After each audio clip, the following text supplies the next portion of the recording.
परिचय। अरे रोहित, आज स्कूल कैसा रहा? पिताजी, आज बहुत मजा आया। और तुम्हारा खेल कैसा रहा? मजेदार। मुझे खेल में दूसरा स्थान मिला। बहुत बढ़िया। धन्यवाद पिताजी।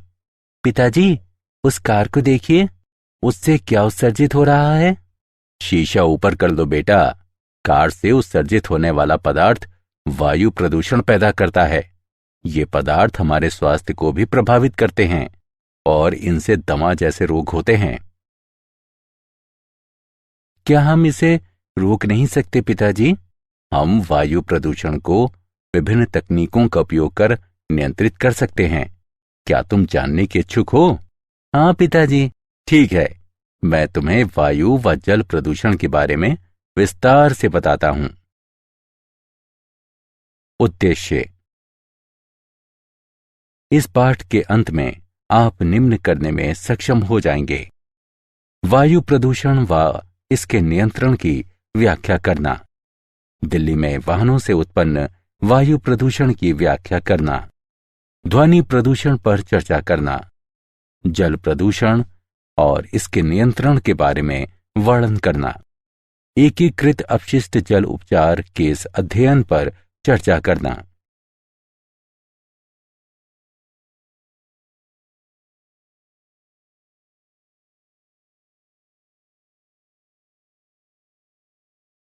वायु प्रदूषण एवं इसका नियंत्रण। वायु, जल या मृदा का जीवों के लिए हानिकारक पदार्थों द्वारा संदूषण प्रदूषण कहलाता है। वैसे अपशिष्ट पदार्थ या वस्तु जो वायु, मृदा या जल को संदूषित करते हैं प्रदूषक कहे जाते हैं। वायुमंडल का गैसों, द्रवों या ठोस अपशिष्टों के द्वारा दूषण जो मानव, पौधों व जानवरों के स्वास्थ्य को प्रभावित करते हैं वायु प्रदूषण के रूप में परिभाषित किया जाता है।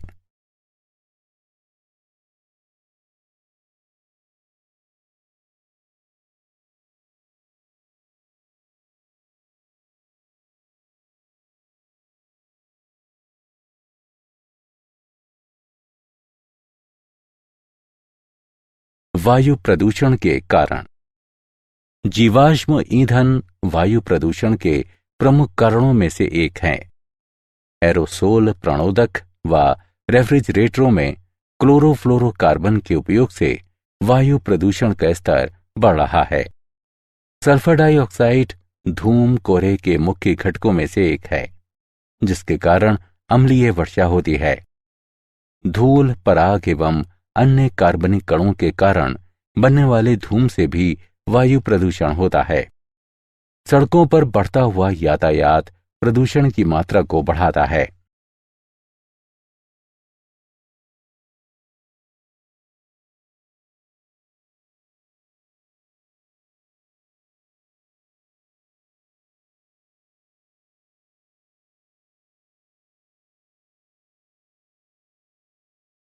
वायु प्रदूषण की नियंत्रण विधियां। एग्जॉस्ट गैस स्ट्रीम से धूल कणों को निकालने के लिए स्थिर वैद्युत अवक्षेपक यानी इलेक्ट्रोस्टैटिक प्रेसिपिटेटर का इस्तेमाल किया जाता है। जैसे ही धुआं युक्त गैसें अवक्षेपक यानी प्रेसिपिटेटर में प्रवेश करती हैं तो सर्वप्रथम ऋणात्मक आवेशित धातु ग्रिड के संपर्क में आकर ऋण आवेशित हो जाती हैं। तत्पश्चात धुएं के कण धन आवेशित पट्टिकाओं की ओर आकृष्ट होते हैं। इस प्रकार इन धुआं युक्त गैसों से धूल कण अलग हो जाते हैं और स्वच्छ हवा वायुमंडल में प्रेषित हो जाती है।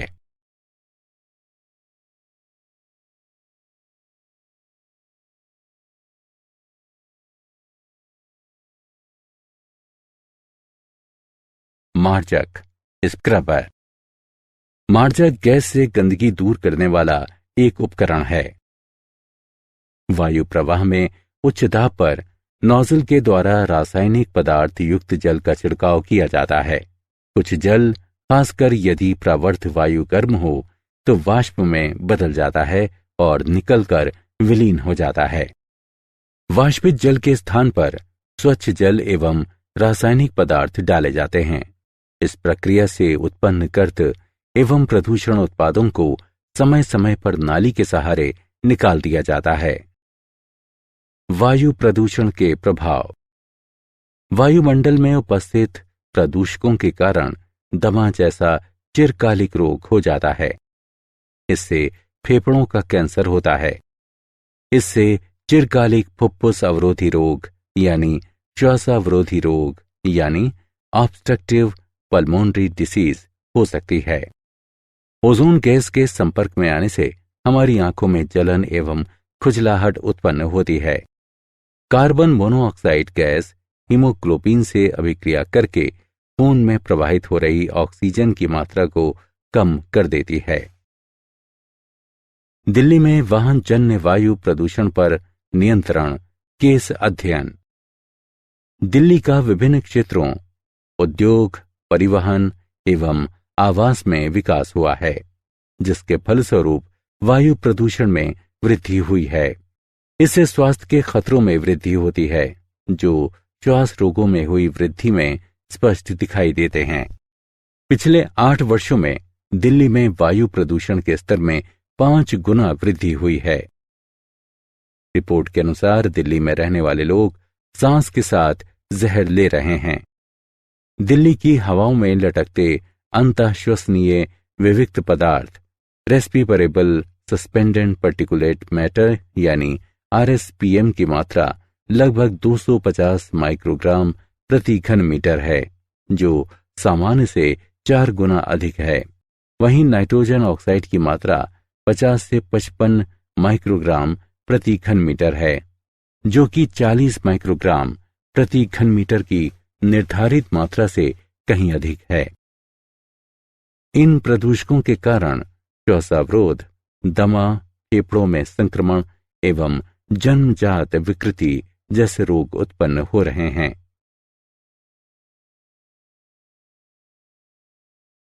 वायु प्रदूषण निरोध एवं नियंत्रण अधिनियम 1981। वायु प्रदूषण निरोध एवं नियंत्रण अधिनियम सन 1981 में संसद द्वारा पारित किया गया, जिसका मुख्य उद्देश्य वायु प्रदूषण की रोकथाम, नियंत्रण एवं उपशमन है। वायु प्रदूषण निरोध एवं नियंत्रण अधिनियम के मुख्य प्रावधान इस प्रकार हैं।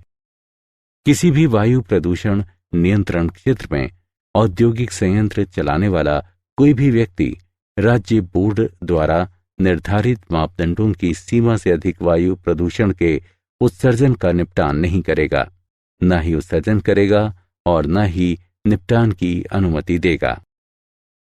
राज्य बोर्ड भी वायु प्रदूषण करने से किसी भी व्यक्ति को रोकने के लिए अदालत का रुख कर सकते हैं।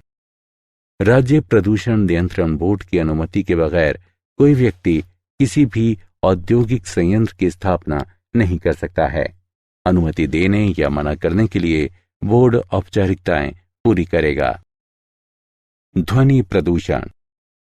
ध्वनि प्रदूषण से तात्पर्य वायुमंडल में मानव द्वारा उत्पन्न की गई उन ध्वनियों से है जिनसे मनुष्य अथवा अन्य प्राणियों के स्वास्थ्य पर बुरा प्रभाव पड़ता है। ध्वनि प्रदूषण के प्रमुख स्रोतों में से कुछ इस प्रकार हैं। यातायात।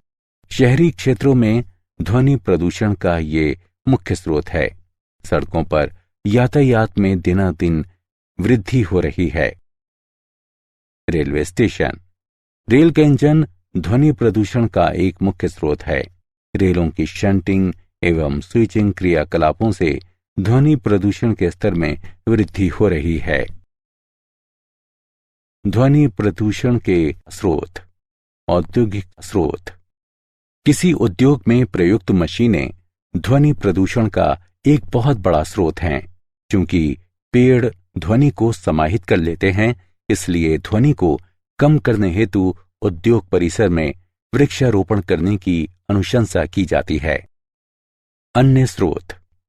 बॉयलर, कंप्रेसर, जनरेटर जैसे उपकरण भी कुछ हद तक ध्वनि प्रदूषण के कारक हैं। जल प्रदूषण एवं उस पर नियंत्रण। प्राकृतिक जल स्रोतों में हानिकारक रसायनों के मिल जाने की परिघटना को जल प्रदूषण कहते हैं। जल प्रदूषण के कई स्रोत हैं। नदियों में छोड़ा गया शहरों का जल एवं औद्योगिक अपशिष्ट प्रमुख स्रोत हैं। अपशिष्ट जल के केवल 10% का शोधन किया जाता है। शेष जल जलाशयों में छोड़ दिया जाता है। नदियों में गिरने वाला कृषि अपवाह और खेतों का पानी जल प्रदूषण का एक अन्य कारक है, क्योंकि इसमें रासायनिक और नाशी जीव मारक पदार्थ होते हैं। घरेलू अपजल और औद्योगिक बहिस्रावी पदार्थ। घरों से उपयोग के बाद फेंका हुआ जल घरेलू मल जल कहलाता है। इसे सैनिटरी सीवेज भी कहते हैं। इस मल जल में लंबित पदार्थों के साथ साथ कई प्रकार की घुलनशील गंदी वस्तुएं भी होती हैं। इन गंदी वस्तुओं में जैव पदार्थ तथा पौधों के पोषक पदार्थ होते हैं। भोजन और सब्जी के अपशिष्ट इसके मुख्य जैव पदार्थ हैं और पादप पोषक पदार्थों का मुख्य स्रोत रासायनिक साबुन एवं वॉशिंग पाउडर इत्यादि हैं। घरेलू मलजल का निपटान एक गंभीर समस्या है। जैव रासायनिक ऑक्सीजन की आवश्यकता। सूक्ष्म जीवों द्वारा जैविक पदार्थ के अपघटन के लिए वांछित ऑक्सीजन की मात्रा को बायोकेमिकल ऑक्सीजन डिमांड या जैव रासायनिक ऑक्सीजन आवश्यकता कहते हैं। जैव रासायनिक ऑक्सीजन आवश्यकता की सहायता से उस जैव पदार्थ की मात्रा को मापा जाता है जो मल जल में अपघटित हो सकता है। ये मल जल शोधन संयंत्र के निर्माण का सर्वाधिक महत्वपूर्ण पैरामीटर है। घुलित ऑक्सीजन जल की गुणवत्ता के निर्धारण का एक महत्वपूर्ण कारक है। घुलित ऑक्सीजन की सांद्रता जितनी अधिक होगी, जल की गुणवत्ता उतनी ही अच्छी होगी।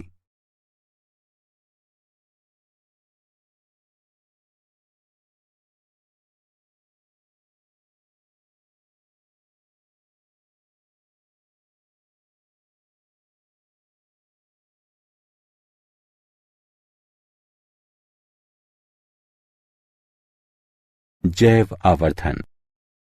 जैव आवर्धन यानी बायोमैग्निफिकेशन वह प्रक्रिया है जिसके द्वारा बृहद रूप से सांद्रित नाशी जीव मारक डाइक्लोरो डाइफिनाइल ट्राइक्लोरोएथीन यानी डीडीटी जैसे खास रासायनिक पदार्थों को आहार श्रृंखला के शीर्ष के प्राणियों को पहुंचाया जाता है।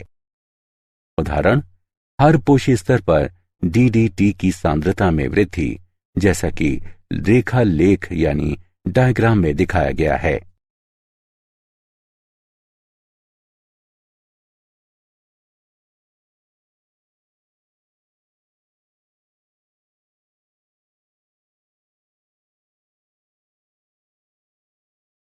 सुपोषण।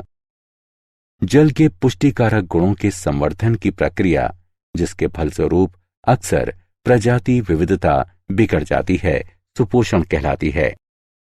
जलाशयों में अजैव यौगिकों के मिलने और जैव अपशिष्ट पदार्थों के अपघटन से जल की पौष्टिकता में वृद्धि होती है। इसके फलस्वरूप शैवाल, खासकर नीलाभ हरे शैवाल का विकास तेजी से होता है और ये जल की सतह को पूरी तरह से आच्छादित कर सकता है। शैवाल के इस विकास को शैवाल प्रस्फुटन कहा जाता है।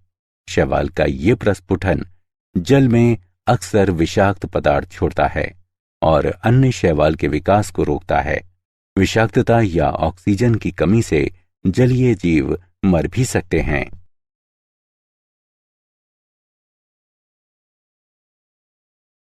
औद्योगिक बहिस्रावी पदार्थ। औद्योगिक बहिस्रावी पदार्थ औद्योगिक कार्यों के फलस्वरूप पैदा होने वाला अपजल है। औद्योगिक अपशिष्ट में जैव और अजैव दोनों पदार्थ होते हैं। जैव अपशिष्ट पदार्थों में नाशी जीवों के अवशेष, विलायक एवं साफ सफाई के तरल पदार्थ आते हैं। बहिस्रावी पदार्थों में अजैव अपशिष्ट पदार्थ हो सकते हैं, जैसे लवण जल और धातुएं। जल प्रदूषण के प्रभाव। प्रदूषित जल पीने, मनोरंजन, खेती और उद्योग के योग्य नहीं होता। ये झीलों और नदियों की सुंदरता को धूमिल करता है। संदूषित जल से जल जीवन का नाश होता है, उसके जीवों की प्रजनन क्षमता में कमी आती है। ये मानव स्वास्थ्य के लिए भी संकटप्रद है। एकीकृत अपशिष्ट जल उपचार केस अध्ययन। अपशिष्ट जल उपचार एकीकृत ढंग से किया जा सकता है। अपजल के शोधन से पर्यावरणीय प्रतिक्रियाएं होती हैं जो मानव कल्याण के लिए उचित नहीं है। अपजल शोधन के फलस्वरूप खेती के हरियाली वाले क्षेत्रों में सिंचाई, नगर के मनोरंजनार्थ बनी झीलों, गोल्फ के मैदानों आदि के लिए जरूरी पानी में कमी आती है। शब्द ह्यूमेन्योर का अर्थ मानव अपशिष्ट है, जिसका पुनर्चक्रण कृमि खाद निर्माण की विधियों से होता है और जिसका उपयोग बागवानी या खेती के कार्यों में किया जा सकता है।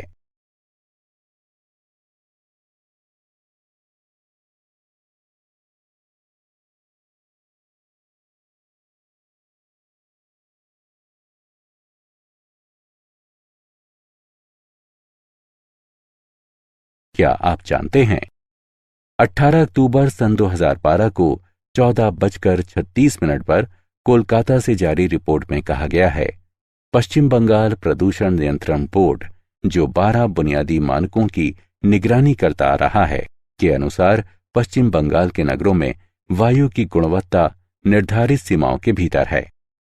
ये मानक अंतःश्वसनीय विविक्त पदार्थ यानी RPM, PM10, PM2.5, nitrogen dioxide, ammonia, carbon dioxide, benzene, ozone, benzopyrene, arsenic, सीसा एवं निकल थे और इनका मापन श्याम बाजार, बेहाला, बैरकपुर और दुर्गापुर के 4 निगरानी केंद्रों पर होता है।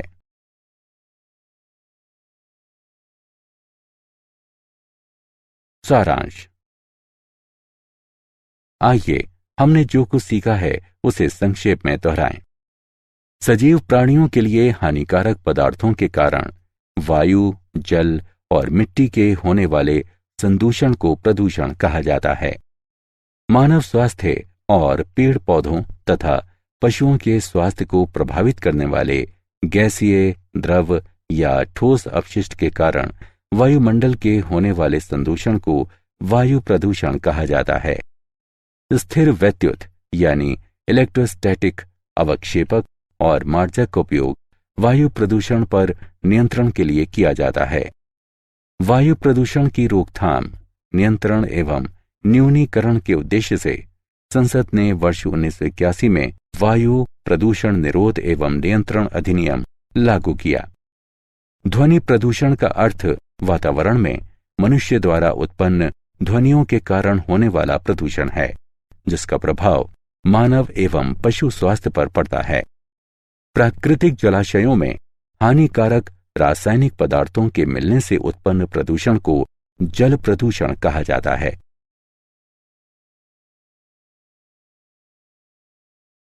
मुख्य स्रोत नगर अवजल और औद्योगिक कचरा हैं।